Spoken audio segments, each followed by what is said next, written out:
Jaja Subarja rupanya tak main-main dengan ancamannya. Setidaknya hal ini baru kurasakan setelah 2 minggu peristiwa pertengkaran itu. Di suatu malam, aku bermimpi ada yang menaburkan garam di atas kepalaku. Rasanya panas luar biasa. Aku menjerit-jerit kepanasan, dan terjaga dari tidurku. Aneh, saat terjaga aku melihat ada ratusan, bahkan mungkin ribuan kutu di atas bantal yang aku tiduri. Tentu saja aku menjerit-jerit ketakutan. Mak Tonah, pembantuku ketika itu datang menolong. Dia pun sama ketakutan seperti diriku demi melihat kutu-kutu itu. Beberapa jam setelah peristiwa ini, aku merasakan kulit kepalaku terasa panas dan gatal. Aku coba membersihkannya dengan cara keramas, tapi gatal-gatal itu tetap saja tak pernah hilang. Aku menggaruknya. Anehnya, semakin digaruk rasa gatal itu semakin menjadi-jadi. Aku begitu tersiksa karenanya. Karena gatal-gatal yang luar biasa itu, akhirnya muncul koreng-koreng kecil bernanah di kulit kepalaku. Akibatnya bila malam tiba aku benar-benar tersiksa. Digaruk salah, tidak digaruk pun salah. Begitu dahsyatnya rasa gatal itu, sehingga aku tak kuat menahan untuk tidak menggaruknya. Aku terus saja menggaruknya, hingga akhirnya kepalaku tidak saja dipenuhi oleh luka-luka kecil bernanah, namun rambutku yang indah pun mulai berguguran. Anehnya, setiap helai rambutku tercerabat, maka di akarnya akan terlihat kutu-kutu yang berlompatan. Menjijikan. Dalam waktu kurang dari 1 bulan, mahkotaku yang indah berubah meranggas, bahkan sangat menjijikan karena dipenuhi dengan koreng-koreng. Akibat dari semua ini, tentu saja aku tak bisa menjalankan aktivitasku sebagai seorang sinden. Bahkan, aku lebih senang mengurung diri di dalam kamar. Hal ini kulakukan karena aku benar-benar merasa minder bila harus bertemu dengan orang lain. Celakanya lagi, akibat kurang tidur dan tersiksa oleh penyakit anehku, tubuhku yang dulu singset dan seksi berubah sangat kurus. Wajahku yang cantik dan segar berubah layu dan pucat. Dan yang lebih menyakitkan lagi, rambut hitam mayangku yang dulu indah kini telah punah seperti hutan yang terbakar. Ringkasnya, aku sama sekali tak menarik lagi. Bahkan mungkin banyak orang yang takut melihatku. Sejak mengalami penyakit aneh ini, nama Nyai Kedasih pun lambat laun hilang dari dunia kesenian Jaipong. Selama itu pula aku terus berusaha menyembuhkan penyakitku, hingga tak terasa waktu 2 tahun pun berlalu. Mungkin tak terhitung berapa banyaknya uang yang aku habiskan untuk menyembuhkan penyakitku. Namun syukurlah, ketika hampir putus asa akhirnya penyakitku dapat disembuhkan setelah aku berobat kepada seorang dukun di daerah Jampang Surade. Sang dukun menyebut guna-guna yang dikirim kepadaku dengan nama Uncang Tinil. Konon, ilmu teluh ini bisa membuat korbannya botak dan tubuhnya kurus kering, seperti burung tinil, sejenis bangau yang berkepala botak dan tinggi kurus. Setelah berhasil sembuh dari penyakit aneh itu, aku memang mulai mengalami kehidupan yang sehat. Kendati demikian, penampilan fisikku tetap saja tak sepenuhnya sempurna. Untuk mengembalikan rambutku agar seperti dulu lagi tentu saja bukan hal yang gampang. Bahkan, untuk mengembalikan kondisi tubuhku saja, sungguh merupakan hal yang tidak mudah. Aku tetap saja kurus kering, dengan rambut yang tumbuh jarang-jarang. Betapa menyedihkan keadaanku. Untunglah ada Enci, anak angkatku yang selalu menemaniku dalam suka dan duka. 2 tahun setelah kesembuhanku, aku kembali mengidap penyakit yang tak kalah aneh.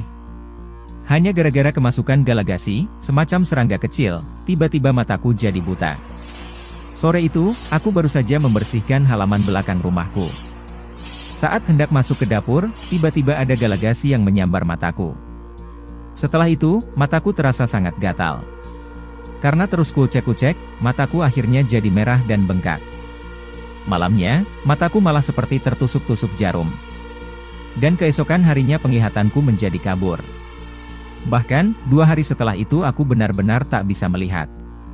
Menyadari apa yang terjadi pada diriku sebagai suatu penyakit yang sangat aneh, maka akhirnya aku pun memutuskan untuk kembali ke Jampang Surade.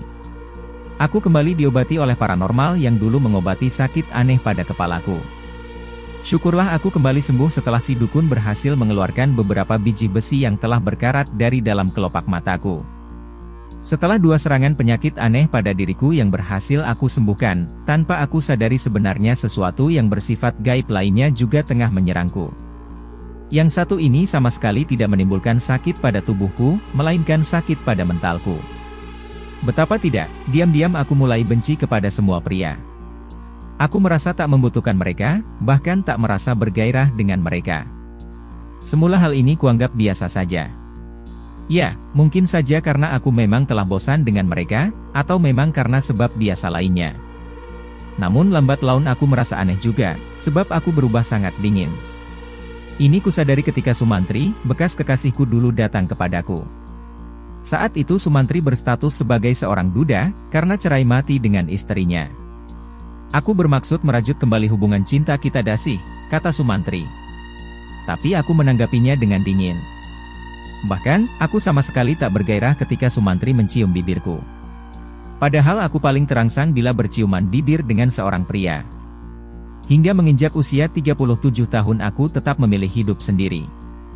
Celakanya, bersamaan itu juga aku berubah menjadi wanita yang malas berdandan.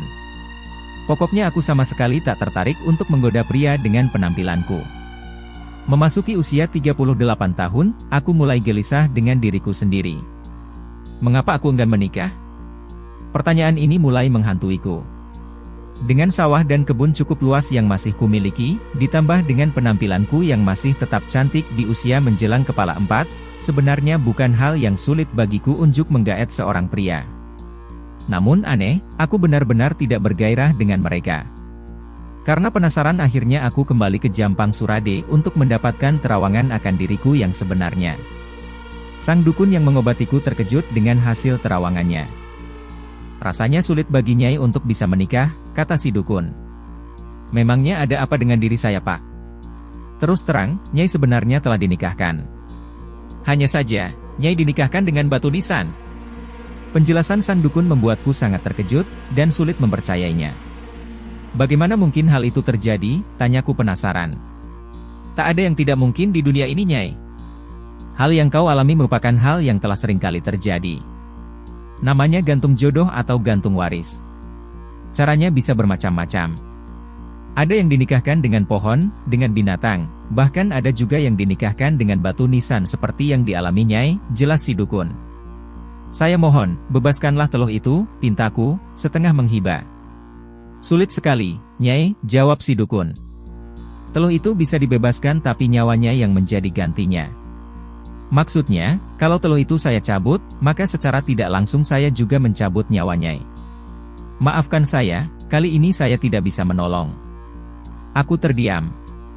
Duniaku serasa gelap. Tapi, aku tak bisa begitu saja menerima nasib. Sekitar sebulan setelah menemui dukun itu, aku memutuskan menikahi Seman, salah seorang bujang sawahku.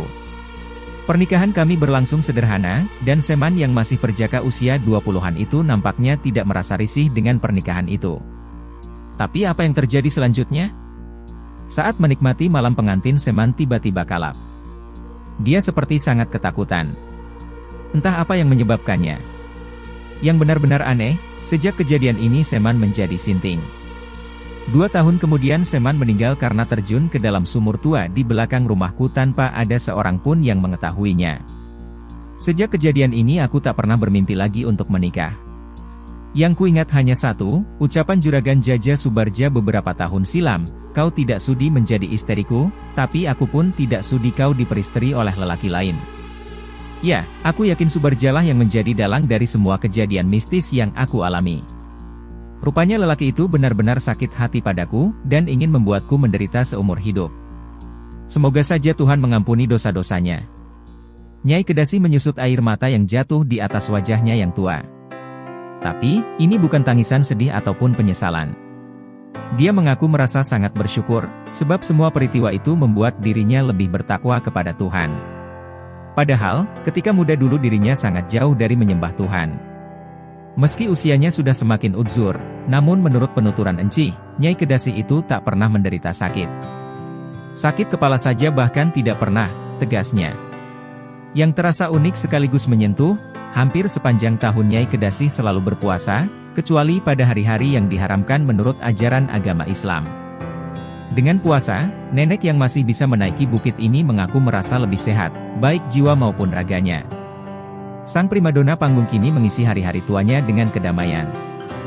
Dia tak pernah merasa dendam kepada orang yang telah merekayasa nasibnya hingga selama 40 tahun jodohnya menggantung karena dinikahkan dengan batu nisan.